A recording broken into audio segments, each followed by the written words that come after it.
All right. Mm-hmm. So, just as an intro for us to get right into it and get started, I would like Mm-hmm. a simple nyana introduction ya hore abuti so les khatebe ke mang hantle. How would you answer that? In a in a short and simple. Yeah, a very difficult ask. But I'll try. Mm. I'll try to be, straight to the point. Well, I think first and foremost, I'm a child of God. I think that's the most important identity, above the other, extras. I'm a child of God.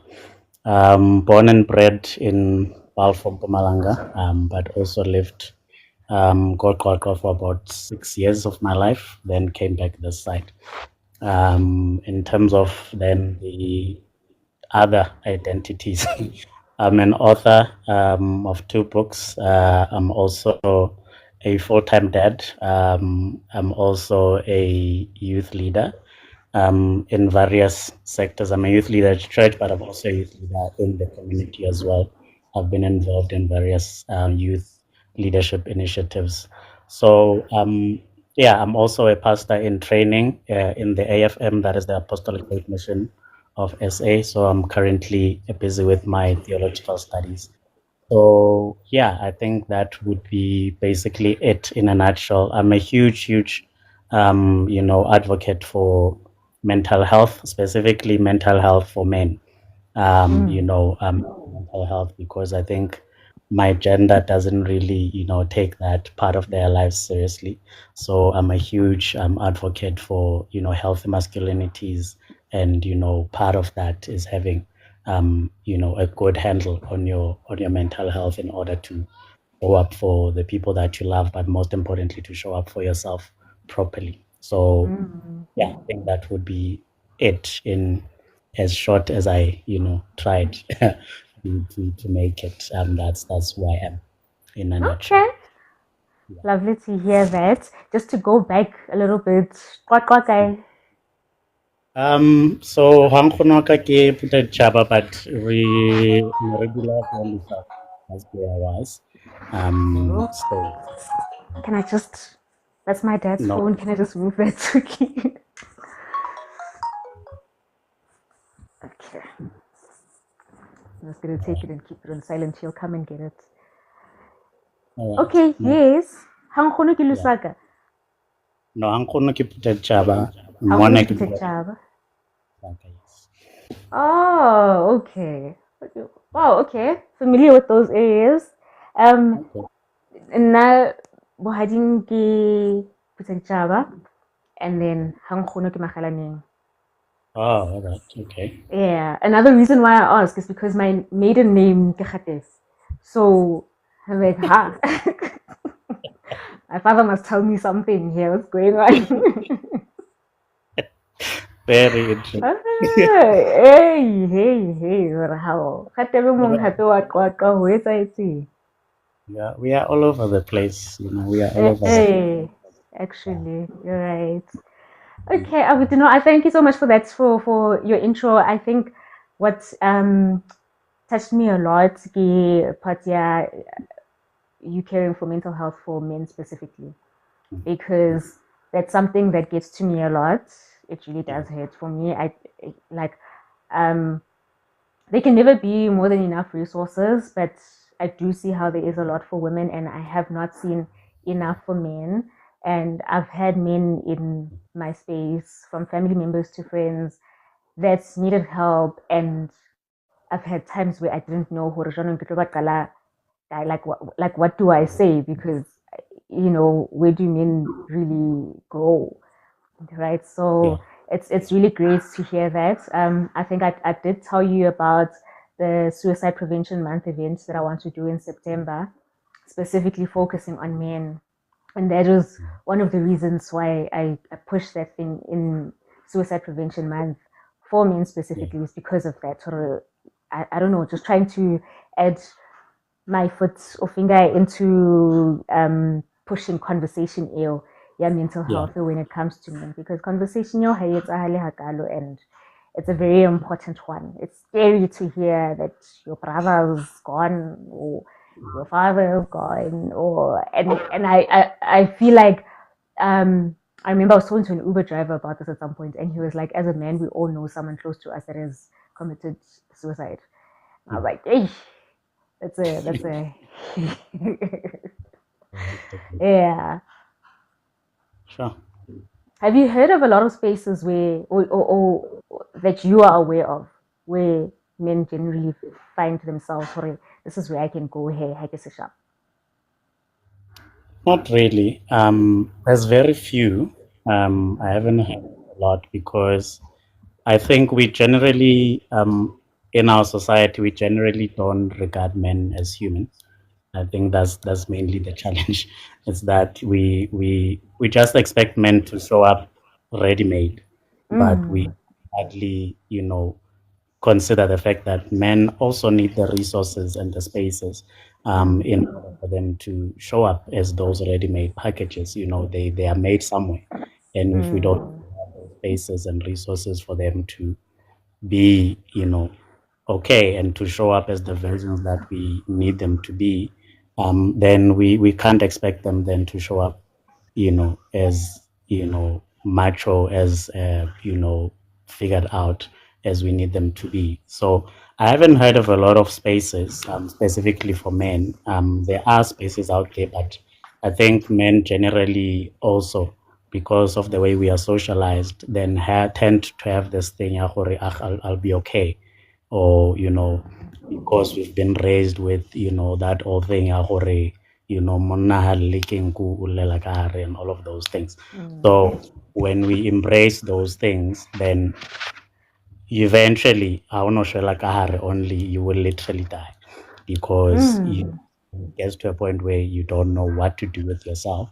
And then you end up thinking, "Oh, okay, the only option left for me is to basically exit this earth." Kanti, if we have spaces or initiatives to say this is a safe space for men to be able to discuss their issues, then we then at least ease some of the load that you will face as a man. We do have, at least on my side of the world, we do have a few places. mm-hmm, There's one in Soweto that I know of.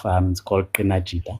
It's also an initiative by another mm-hmm, brother from the AFM, who runs men's mm-hmm, sessions. I'm also, in the early stages of starting an initiative called Men Weekend Foundation, which also then is looking at hosting such spaces for men to be able to be vulnerable, but also be safe. Have that space of safety mm, where they can talk about issues that they go through. But more than that, to also have the necessary resources, to be able to be the men that they need to be and to show up in society, but most importantly, to show up for themselves, because mm, you can't go out of an empty cup.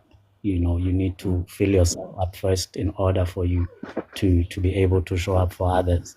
This is why even when they're making demonstrations when you're taking a flight, uh, to say that in the case of an emergency, you must put on the mask on yourself first before you help another person. mm, It's for that reason, to say that you can't show up for another person if you haven't showed up for yourself, because mm, you are placing yourself and that person in danger. But if you take care of yourself first, then you can be able to show up for another person, which is largely the reason why I wrote then my second book, which is Men and Manhood, Conversations on Masculinity, to try and you know get that conversation out there, to say, even if I'm not physically there, but at least the resources in the form of the book that I've written, at least let that reach the men out there, to say what exactly is a man, what makes a man, what contributing factors are there, what players are there in society that contribute towards the making of a man, and what type of support does a man need, and as a man, how do you view yourself, and how does that impact how you show up in society and how you show mm-hmm, up for others and yourself, because how you view mm, yourself will also impact how you also show up for yourself mentally and otherwise. mm. Yeah. Oh, okay, that was. All right. Now I hear you. Can you tell me a little bit about? I actually do want to speak about both your books, ne? Conversations with My Peers, Le Men and Manhood. But I think because you touched on men and manhood, can we start with that one and then let's talk about conversations with my peers. Okay, yeah. So with men and manhood, the idea is to um, make sure that I show up for men because I think there's not enough conversations happening in our society around what manhood is. There's a lot of expectations of what a man should be, but there's not a lot of conversations around that. Women are fortunate. I always say this because you guys have all sorts of forums, Lenalidi Society, the Talk Fair, and all of those things where you have those spaces where you can equip each other and on how to be a woman, what is the ideal woman. But as for men, we have very little of those spaces. It's almost like we expect men to just be, to just exist, and have this expected version that we place on them, but without the necessary resources to actually say, what do we mean when we say man up?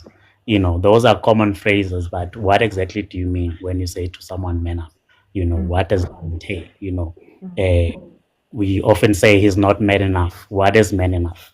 Exactly. What components make up, this man enough that we speak of. So all of those things. Then the book was birthed out of that, to say, let's define this animal that we call a man. Let's define this concept of manhood. What is it exactly? Who contributes? I talk about issues like, the importance of positive role models for men, the importance of, father figures, even if it's not your biological father, but a father figure is necessary in a boy child's life. I talk about the role of mothers as well, and other women in the life of a boy child or of a man for that matter. I write mostly from a Christian perspective, but the book is basically friendly for everyone, to read. I also talk about mental health and the impact as well of social media, because social media is where these expectations mostly play out. The expectations to buy someone a bouquet of flowers, and then there's pressure to say, smang mang, boyfriend there, your husband there, records 1, 2, 3, therefore, Lena, and all of those things. How do you handle those pressures? How do you handle issues like, hashtag men are trash? How do you counter that and make sure that you are identity as a man, and not, play into that, prevalent definition that, men are nothing, men are trash, men are this and this, because it's a prevalent, idea that is out there, especially in social media, where basically every day there's this constant bashing of men. So how do you build a strong enough man that can be able to go on social media and look at those images and those things and not identify themselves as that, but rise above Yes. all of them, and be able to be secure in their identity to say, yes, I see all of these things, but I am a man, and this is the type of man that I am, and show up as that on a daily basis. So that's the initial and the main idea behind the book, to say these are the resources, these are the tools, we are giving you as a man, to say, over and above all these negative definitions, this is who you are and this is how you can build up, and these are the contributing factors towards then the making of this man that we are looking for.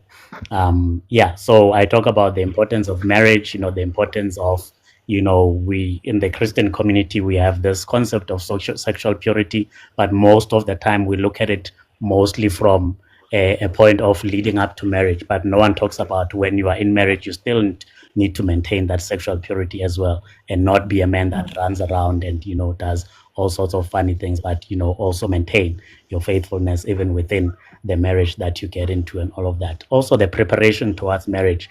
We do that a lot with girls, but you find that not so much on the boy side of things, So you have a lot of women that are prepared for marriage, but they are prepared for people that are not prepared for marriage. So then it gets awkward when you are married, because you are 700% ready and the man is like 10% ready. then it's just a recipe for so those things in that book. Yeah. Wow. Okay. That was very thoughtful actually, the way you packaged all of that stuff. Um I feel like it's something that would be impactful for men of all stages. Uh, and from my perspective, it would be an interesting read, even as a woman. And you will tell me what your thought process was around that, right? But even as a woman, because of at the end of the day, we are surviving with men in society. Like no matter what we want to say or what we are affected by or what we have a problem with, what we like, whatever it is. So contributing positively to another man is going to do the same back to me in some other way, right? Um, so I would feel like a read like that would do something as a woman, would do something in terms of even understanding men to a certain extent.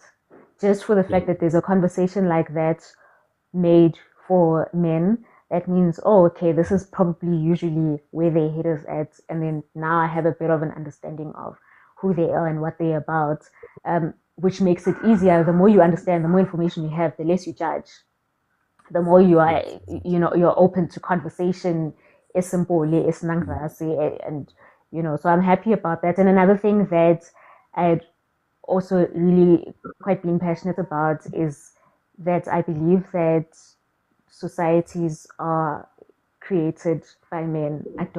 Haven't had this conversation with women before, and I don't want to start that fight. But I am very pro. I believe in indoor with Bona, please. So I actually believe that it's started by men. Societies are started by men, and if they worked on themselves a lot better, that means that the people that they marry and the kids that they raise to become similar to them are going to be. It becomes a ripple effect. The ripple effect ikala from men. That's where my thought process is always at. So okay, if this gent gets it right, he's going to get the woman that's getting it right, and then they're going to focus on getting the kids that are getting it right, and then societies grow from that place going forward. So leaving men behind in working on we need to do as a society and not wanting to see what does this better look like when we are integrating as men and women as opposed to just being like do better in the society and just focus on one side. I mean, I understand that there's a lot of work that had to be done for women to be where we are today. But the extreme end, not only the extreme end, you're focusing on men as a problem, the extreme end of focusing on women as a problem, at the end of the day, right? So Yeah. that's a great thing. And also speaking about the impact of a mom. Another thing that always got to me is seeing the relationship that boys tend to have with their mothers as Mm. kids. And I'm Yeah. just like, this is so pure and so gentle and like, so protected. Like it's such a lovely thing. What happens when we get to a point where I don't know, things go so bad, so wrong to the statement, yeah, men are trash. Like by the time it gets to that, because that's such a powerful thing to utter out of your mouth, to actually say somebody else is trash, is nonsense that far. It's not something that I feel like another person should feel like they have the right to even say about anybody else. So it's such a powerful thing for people to be saying. But okay, so then tell me about your thoughts on what you think women would need or get from reading a book like the one that you have written. Yeah, I think the thing that I keep emphasizing, especially for women that come to me and say, "Oh, that book is for men," and I always say, "No, the book is for everyone," because you Mm. interact with on a daily basis, whether it's colleagues, whether it's your brother, your father, your husband, your cousin. There's always some sort of man in your life that you interact with. So it's important then to also have that understanding that what exactly is the thought process behind how men are, and how men are socialized, and also what has led to the type of men that we see manifesting, of which also it's a minority, but because we focus so much on saying the negative things about men, then sometimes then it makes it seem like it's the majority of men that are like that. But in reality, you find that there are a lot Yes. of good men out there. They're just silenced by the noise that's Mm. happening around them, and trying to define, them through a narrow lens of, the actions of a few men that, are negative. And this is not to erase any, experiences and any, real dangers and horrible experiences that women have gone through. But it's also to say that we've in the process of dealing with the traumas that men have brought into society, we've almost then dehumanized men completely, to a point whereby Mm. when we think of a man, when we look at a man, we no longer think of a human being first. We think only of the negative actions that other men have performed, and therefore we've painted everyone with one brush to say this is how men are. We'll come across Yes. statements like men are disappointing, men are this and this and this and that. But in reality, when you are interacting with real men out there in real life, you'll find that there's tons of good men that are out there that have just been relegated to a corner whereby they can't even express themselves. You should see some of the manifestations on social media. If you try and Mm. even speak of a man in a positive light, the type of backlash you will get. It's almost like there's an agenda to destroy, the man and the Mm. and it seems to be the winning narrative that is out there. So that is why then I felt that it's important to write this book. One, to empower men. Two, to empower women with knowledge of men and how men operate and how men are made up, and also to be able to then coexist with men and to co-build. And you said something important as well, that societies are built by men, and it's a reality that we like to run away from, because we want to then promote these boss babes, these powerful women and all of that, which is a great thing. Yes, women are capable of doing that, but at the end of the day, we won't build any lasting society if it's only women that are doing that without the help of women, because we are codependent. The both genders cannot exist without the other, and we cannot erase that. Because even the strong women that are shouting on social media, at the end of the day, some of them are shouting on social media lying on the chest of a man, and doing all of those Mm. things, projecting a certain strong image out there, Mm. whilst in the background she has her own man, she has a stable relationship going on. But because we need to keep this narrative on social media, sometimes people perform, Mm. and they perform things that are not necessarily true when you really look behind. And it's one of the chapters in my first book. Actually, the last chapter talks about the link between mental health and social media, to say that most of the images that you see on social media are not real, Mm. and sometimes we drive ourselves into depression over things that don't even exist in the first place. Yes. Someone will post the latest iPhone 16 and flowers and whatnot, only to find that person doesn't even have those. Mm. Because we are flexing on social media, you look at your life and think that your life is not going anywhere, to the point where you are depressed, you have anxiety and all of these things, only to find that the person that you think has their life all figured out doesn't even have the things that they are flaunting on social media, or they've borrowed them, or it's some false narrative. Because on social media, we only put up what we want people to Mm. see. We put up our real Mm. lives. We're always performing on social media. So that's why it's important to guard our mental health when it comes to these things, because you can be depressed by something that doesn't even exist, thinking Hore, Umbali has her own life all figured out, only to find that she cries Mm. herself to sleep on a daily basis, because the life that she portrays on social media is not real. We've heard many stories of people coming out, to say, the life that I had portrayed on social media, having 7 cars, doing all of these things behind the Mm. scenes.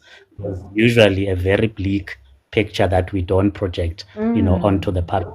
Things like those, it's important to then be able to take those images that we see on social media with a bit of salt to say, yes, this and this I can take up till Yes. this far, but beyond this point, I need to come back to reality and say, my life is taking a totally different direction. Let me rather focus on building my life. You know, if you see, or social media is starting to affect your mood, is starting to affect the way you look at yourself, it's better to step away, and take a step in a different direction. But coming back to the book, it's basically a book for everyone, men and manhood. It's Mm. for everyone, men and women, because we, as I said, we are codependent. We don't exist without each other. And I speak about the role of mothers, in shaping manhood, but also the importance of fathers as well, because yes, you can raise a beautiful boy child as a single mother, but at the end of the day, you are not a man. You cannot give that boy only what a man can give him. So the presence of a male person is also needed, even if it's not his biological father, but a father figure is necessary in order to teach that boy how to be a man, because you cannot teach him how to be a man as a woman, because you've never been a man in a day of your life.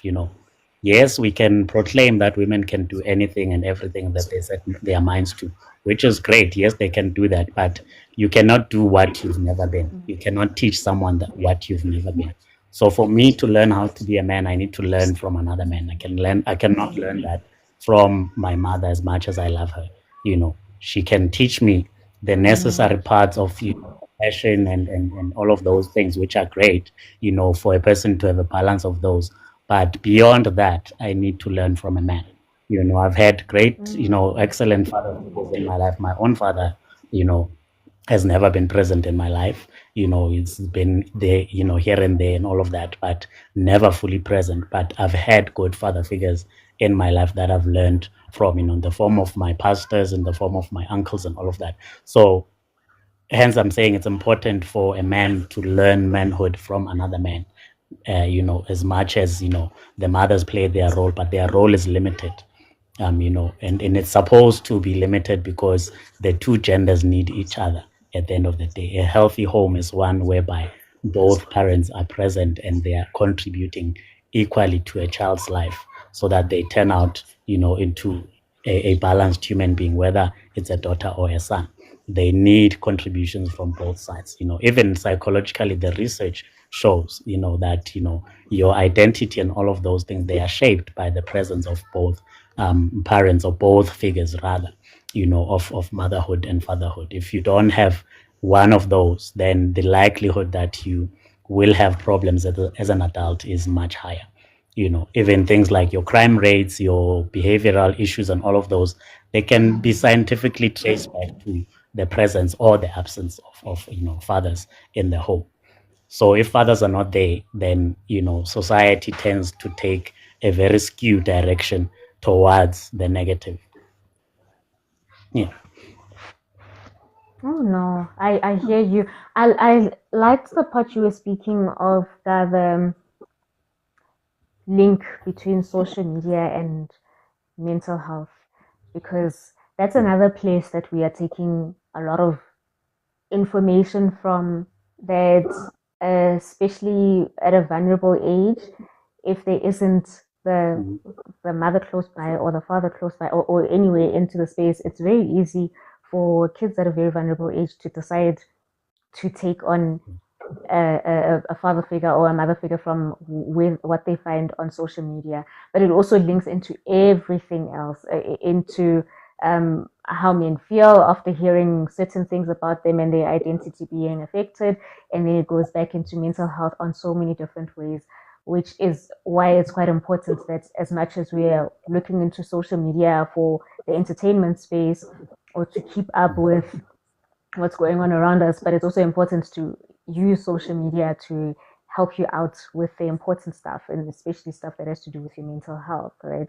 Um, I think that's one of the reasons why I got into doing this mental health stuff on social media, because I saw what was going on with me, for example, in during COVID times. Because now I had so much more time on my phone, but I needed to unfollow a lot of people that I realized at that time I'm really struggling, and these people are making me feel like there's there's no going forward, as whether it's a lie or it's true, whatever it is that they put up over there. But in that moment, it's just not healthy for me and my mental health.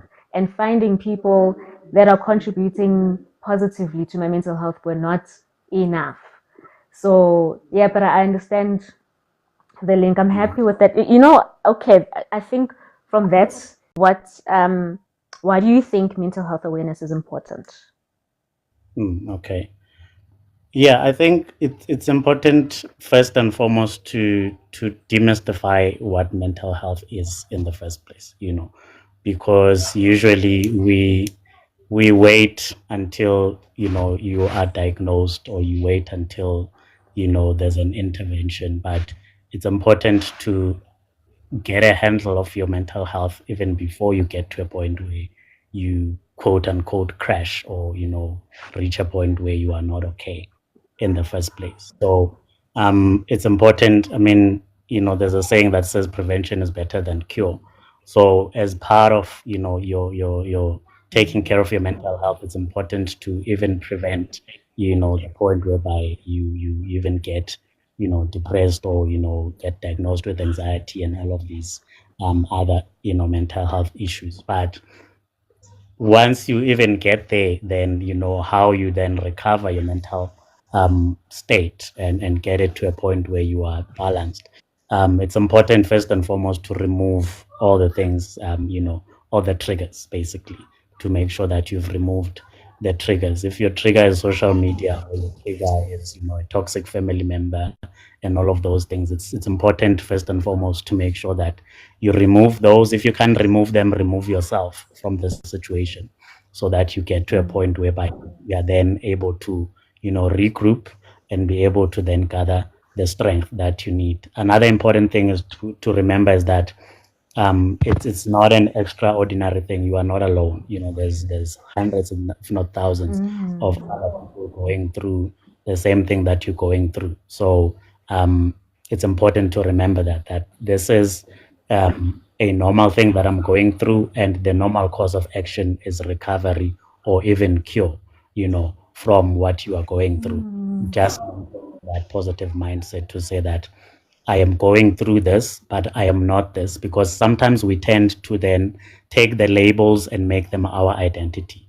You are not your, bad mental health status. You are just going through that, and you are going through towards healing, towards recovery, towards whatever, positive end that you are aiming at. You are not what you are going through, because I see a lot of people, tend to take on those labels and make them their identities, then which doesn't help their progress in any way. So it's important to not take that on and make it an identity, to say I'm an anxious person.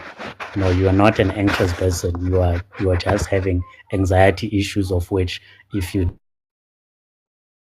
steps to make sure that you manage the anxiety and situations that bring you to a state of anxiety, then you can be able to function normally in society, and be able to even get to a point whereby you are able to identify the triggers before they even affect you, so that you are able to navigate those spaces in a positive way. And it's important to always remain positive, and take the necessary steps and measures, to make sure that you are okay. If you need to exercise, if you need to eat healthy, if you need, because some of these things have, physiological, roots to them. If you are not exercising, if you're not Mm. eating, then you start to get affected, and you start to manifest in a certain way because of those. So making sure that you fix those issues is an important part of that journey of mental health, and getting to a state of being healthy, and being able to now rise above a whatever state of ill health that you were in to get to a point whereby you are a healthy individual that can function in society, that is not easily triggered by things and all of these things, and making sure that you rise above, that situation or whichever trigger that you come across. So it's important to maintain those preventative measures in order to be able to rise above that. Otherwise, then you find yourself constantly in that state of depression, anxiety, and all these other things, because sometimes we don't take care of the underlying factors. We think they're just gonna go away by themselves. It's not gonna happen.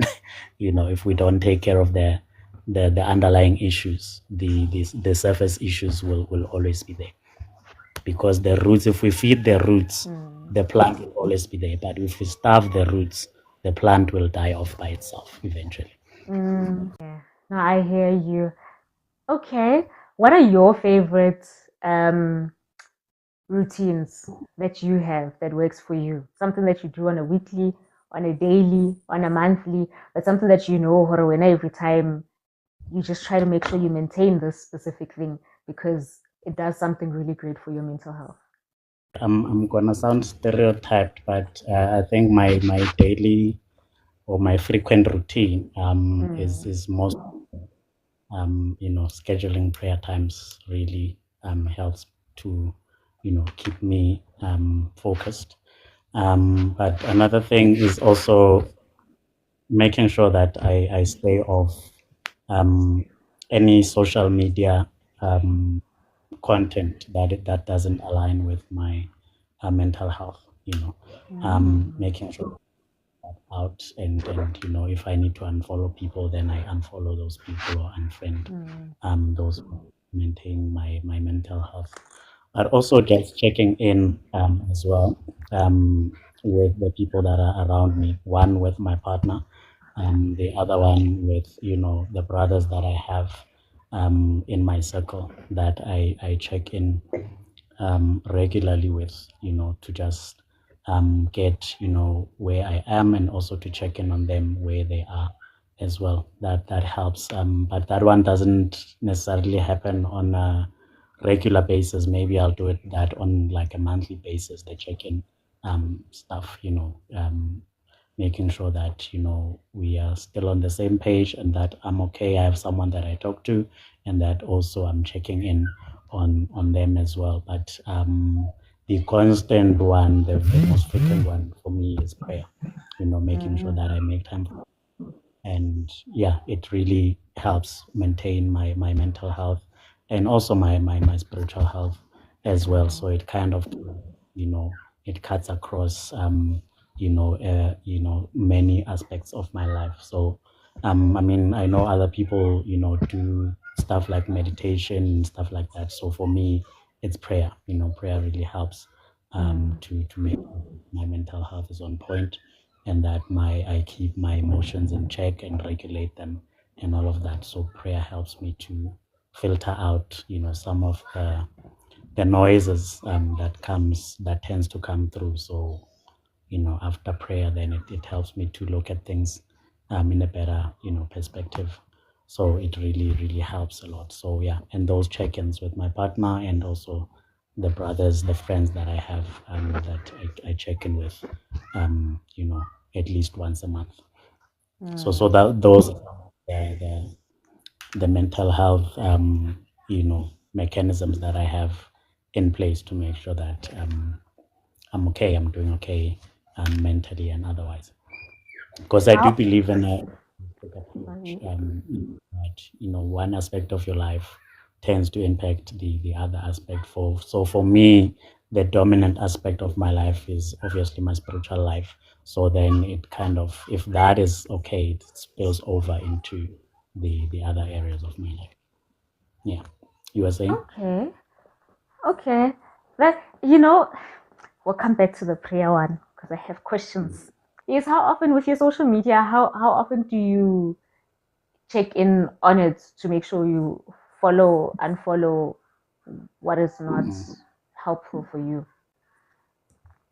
I don't think I have a certain mechanism that I can say I have in place. I do this on a certain times. But because also I've been trying to also cut down on social media presence there, but because the nature needs me to be on social media, sometimes you are forced to be there.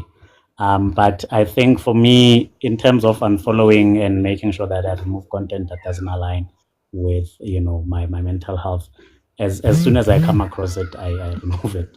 So I won't say maybe I do it on a weekly basis or a monthly. As soon as I come across it, I remove it completely. Just this morning, I think I unfollowed about 3 people, where, I came across content that was like, no, this is not healthy for me to consume. Then I just unfollowed those people. Sometimes you have to mute certain stories or unfollow the people completely, stuff like that. So it for me, I just do it, as soon as I come across it. It's not a thing or maybe I'll say I'm doing a social media maintenance on a weekly basis and stuff like that. No, as soon as I come across it, I remove. Yeah. Okay. Okay, I understand that. I think that's also how I function around that.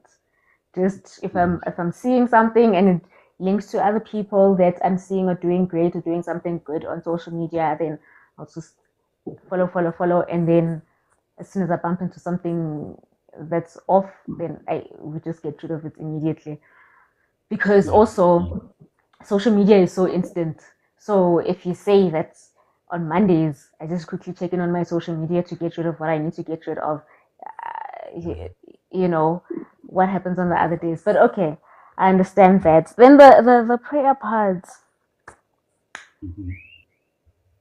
what a difficulty when you are within a bad space with Mm. your mental health. Because I try for me to do the most, not even just with prayer, but my spiritual life in general, my Bible study, my all of that stuff.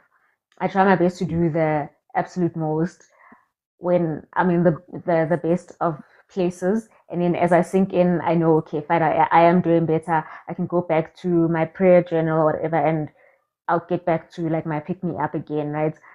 But then there are times where it is like it's a really bad space mentally. It's an occasional thing, doesn't happen all the time. But when there are those really difficult moments, um, does what really works for you in terms of maintaining that prayer part? Is it scheduling prayer and making sure at that time, no matter how you're feeling, no matter what's going on, you just still stick to it, or what works for that part, your spiritual life, to work out when you're in a really bad space?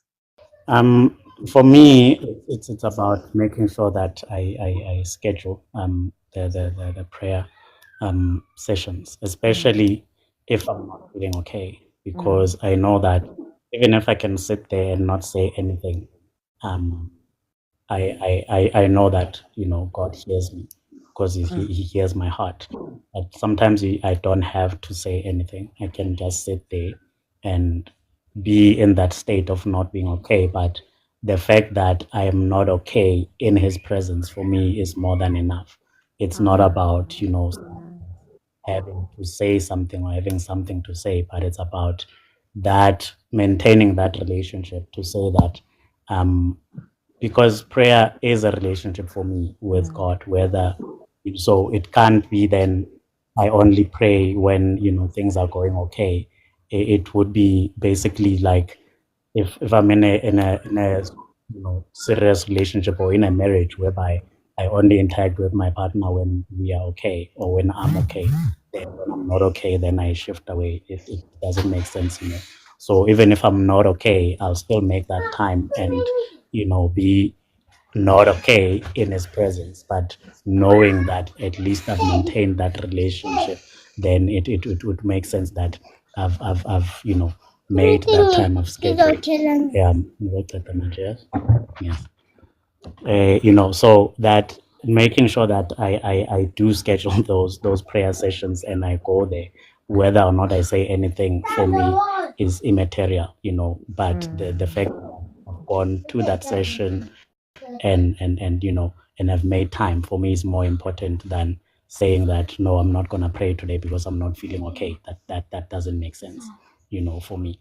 Okay, Nkarabili. I heard you. And I think the other one I noted down is the people that are in your space. That is really helpful. All right. Next one, for last one, is what advice Yeah. would you give to someone who is struggling with their mental health but is Mm, afraid to ask for help? So it's not that they don't know where to go; they just mm. that's up. Uh, I think the easiest advice would be shout, because if you are drowning and so shout, make a noise, reach out to someone.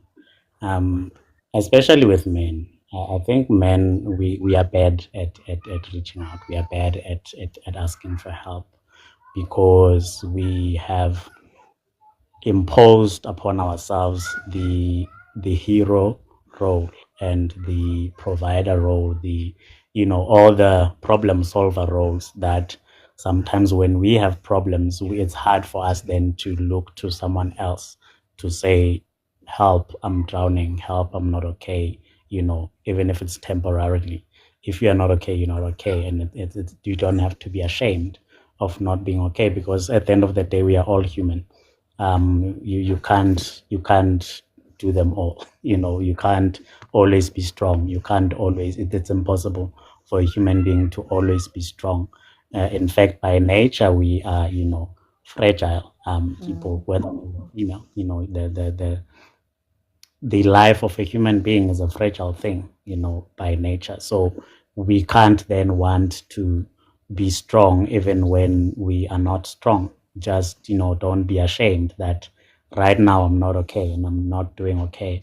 And the other thing is that for men, we hardly have access to the language to express ourselves emotionally. But just acknowledging even that to yourself, that I'm not okay, sometimes is more than enough. And then, once you've acknowledged that, then you can start working towards a solution. But getting to that point where you actually recognize and are able to utter the words that I'm not okay, even if you don't know, because I think for men, most of the time, we can't even differentiate between being sad and depressed, or what's the difference? What's normal sadness and what was depression, and also then reflecting to say, where is this coming from? Where, what exactly happened to get me to this point? Because sometimes something can happen on Monday and I only react to it today. But now I have this sadness that I don't know, or it's a guy. So I need to sit and reflect, or oh, by the way, something happened on Monday or on Sunday, and it's only affecting me now, and being able to reach out, and also just letting people in, I think is another important one.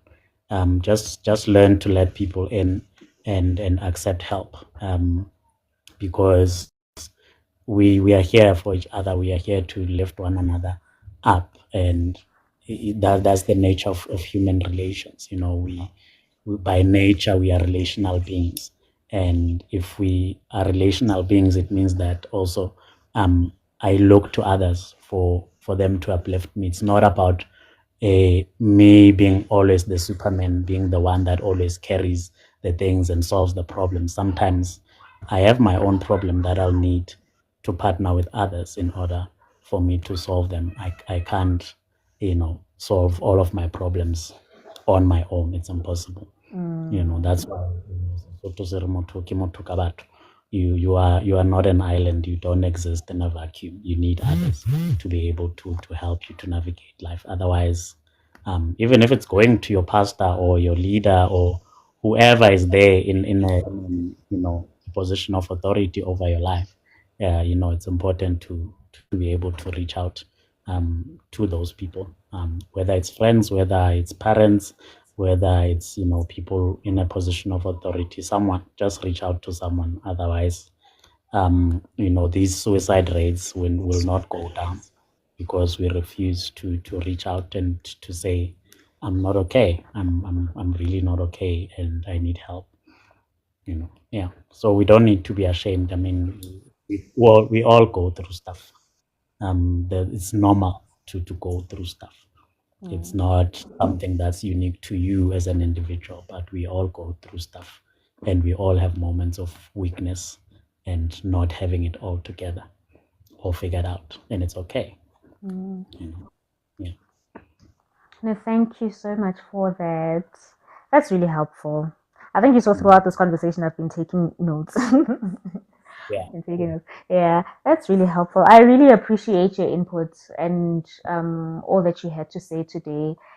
It really means a lot to me, and I do believe that a lot of people are going to learn from that. Um, yeah, it was a lot. It was a lot, and a lot that has been broken down in a way that is very easy to understand. Mm. I think also the way that you put things makes the next person feel heard. So I really appreciate our conversation today. Thank you so much. The last thing that I do want us to get to is where can people find you and our audience today? How can they connect with you? Okay. Firstly, thank you for having me. I really appreciate the opportunity to engage and have a conversation with you. My social media, I'm mostly available on all social media platforms except for Twitter. Well, X now. I'm not that active there, but Facebook, it's Busiso Laz. And then on Instagram, it's Busiso_Laz. And then here on TikTok, it's at Busiso Laz. And then which other platform? YouTube as well, but I don't really post much on YouTube. But I am available on YouTube as well. But most of my conversations and previous live sessions would be on Facebook and Instagram mostly, where I've had sessions as well with a few of my friends on Instagram, discussing issues around manhood and all of that. So if you go through my Instagram profile, you'll find most of the live sessions that are saved there, that people can go through and go back and watch and, sort of build up this a conversation that I've had that have culminated into the second book that I have even with the first book. So yeah, in terms of also then getting a hold of me to get my books, mostly I'm available on WhatsApp. I have a business WhatsApp, which is 076 115 2623. I'll also just type it here as well, where people can get a hold of me to place an order, and get the other services that I offer as well. I do also offer business consultancy as well for people who want to register businesses or who have registered businesses and want to maintain their compliance and stuff like that. So it would be your SARS tax clearances, business registrations, business strategies, all of those. That's my main consultancy business. For people who want to write, I also offer then, as well, from writing all the way to proofreading, editing, cover design, layout, and all of those things. So, yeah, because one of my passions is making sure that aspiring authors, especially from townships, those stories get out there, and stories that most of the time would be rejected by the mainstream publishers, but you know you can self-publish. That's another option, to say you don't have to go through the normal route, but you can self-publish, and then I help then guide young authors, upcoming authors, to be able to navigate that space as well. Yeah, so that's how people can get a hold of me in those platforms. Okay. Thank you so much. I think you mentioned two things that I just wanted to confirm. Jita and I think you mentioned Men Weekend Foundation. Yeah, I'll just type it as well. um yeah, so Oh, it's Men sorry, Weekend not Foundation. weekend. Okay. No, no, no, not a weekend. It's main weekend foundation. Yeah, but it's been around for a while. It's just that now we are in the process of registering, because we had a group before, a gospel group by the same name, of which we were trying to reach men through music, and also then have initiatives around men's issues and the whole issues around manhood. So that name is birthed out of the name of that music group that we had in the past. So yeah, it's been a passion of mine for quite a number of years now to make sure that we reach men in all aspects. Yeah. Okay. Okay, no, awesome. I've gotten all of the, yeah, I'm satisfied. I just wanted to to check on that. Am I on the same page with you on that? But otherwise, no, thank you so much. These will be reposted and on YouTube. Please do come back and comment on the same post with your details, your information, where other people can find you, especially where people can find your book. I think that would be really important. But otherwise, enjoy the rest of your evening and Thank attend you. to the babies that side.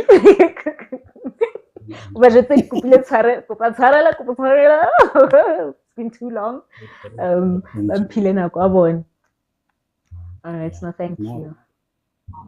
thank you.